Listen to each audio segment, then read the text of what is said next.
Baiklah pemirsa, kali ini kita akan memasuki untuk segmen kedua, masih bersama Gary Williams dalam program Ketika, Hidayah, Menyapa.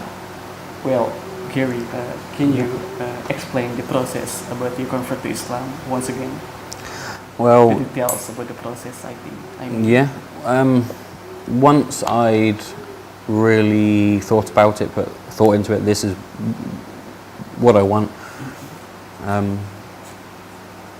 I'd spoken to Alona about like what the process is, what it is I have to do, and then I'd spoke to my friend as well who was living abroad at the time, but he came to the UK to visit. He explained everything. He told me he'd help, so we went up to Bristol in the UK. We went to a mosque. We met lots of nice people, and they explained everything else as well. But the first time I spoke my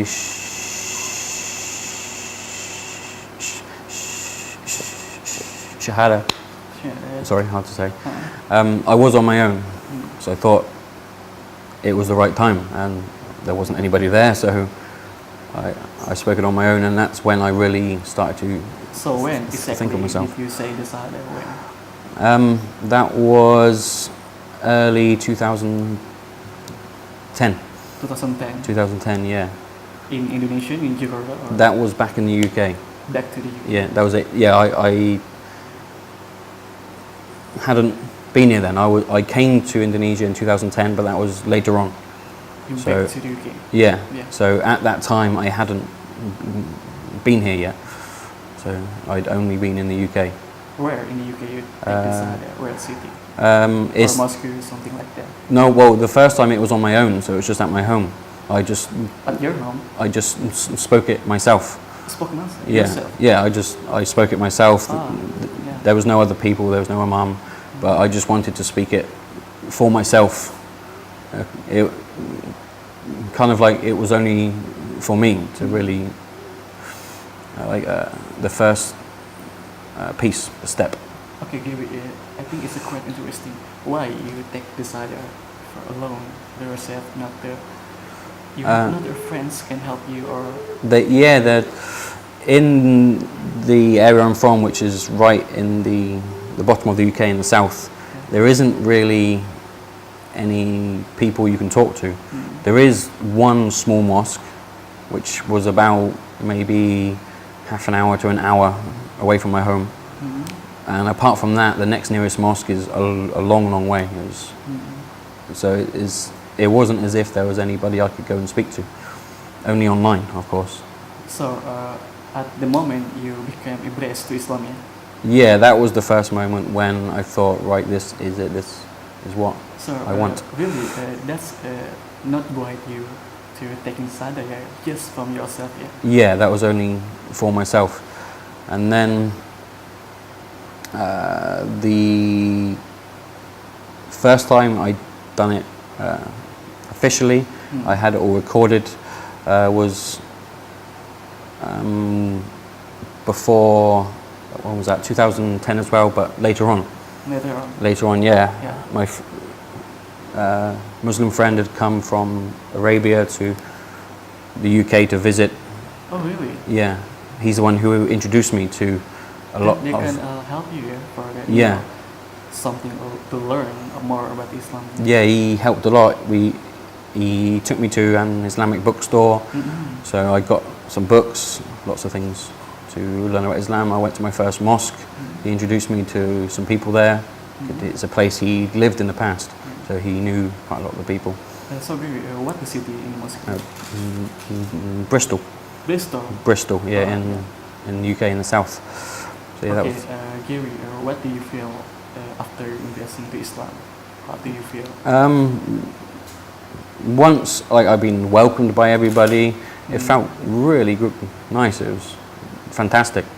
I was always happy, always smiling. It was for a long time, kind of like my life was just boring and plain, just working, living. It wasn't really a lot happening. But then this felt as if there was a big step up. It was really a big thing happening.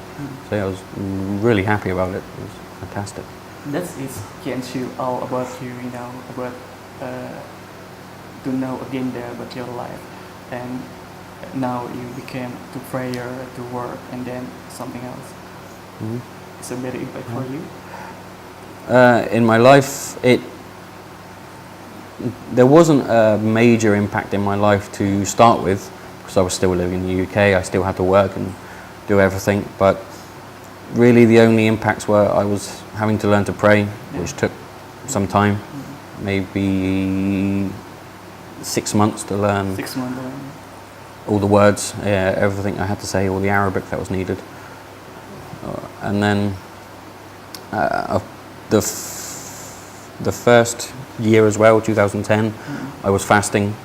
Fasting. You started fasting. Yeah, in the first year in the UK. So of course that was a big change. So because it was only me. So is that your first Ramadan?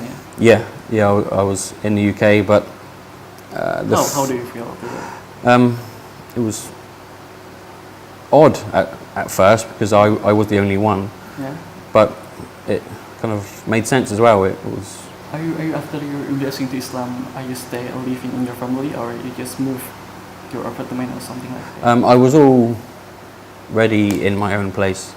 I was I'd left living with my parents quite a long time before. So I'd been in my own place for a long time. Okay, Gary, I heard you've been married to an Indonesian woman. Yeah. So where did you meet her? Where did you first time to meet her? Well, we spoke first online. Online? Yeah, we met through It's a quite interesting. group for the band Linkin Social Park. media, I think? Facebook, yeah. Facebook. Yeah. We both liked the same band, Yeah. Linkin Park. Okay. And because of that, we started speaking. Yeah. And it ended up we were speaking every day. Like, so that led on, talking every day as much as possible. Okay, so Gary is married with an Indonesian woman. That became your biggest vision to become to Islam. Is that your biggest vision, to marry an Indonesian woman? No, it wasn't at all. No, it was So at after the you're start. embracing to Islam and then you become to married with her, yeah? Not right away, no. It was quite a long time. A long time. Yeah, it was because I came into Islam in 2010. We had started speaking in 2009. That's the reason I was introduced to Islam. That's how I started learning about it. But then, to start with, we were only friends, just talking a lot. But then I came to Indonesia in the end. We thought we had to meet. We've been talking for a long time. Yeah. So I came here for a trip, a holiday. So you were married in Jakarta, or? Yes, we were married at their parents' house. What years? 2012. 2012. 2012 we married, yes. So what is the response from your family and your close friends about your convert to Islam? Yeah, they were all really happy about it. Yeah. They of course thought it was a bit odd at first, a bit strange, because for most people this doesn't happen. But yeah, everybody was happy and positive about it and asked lots of questions like whys and hows. Can they give you a bad impact? Yes, No, there was call you for a terrorist. Just not really. No, I maybe got a few words and comments from people I work with, but that's not like mates or friends. They were people I work with, but again, they were just having a joke. They weren't being serious about it. Okay, so all of you is so far so good. Yeah, fantastic. Okay, can I stop it? Baiklah pemirsa, demikian tadi sedikit perbincangan kita dengan Gary Williams di segmen kedua ini. Tapi jangan kemana-mana dulu, karena kita tetap akan melanjutkannya di segmen ketiga nanti. Jadi tetaplah di Ketika Hidayah Menyapa.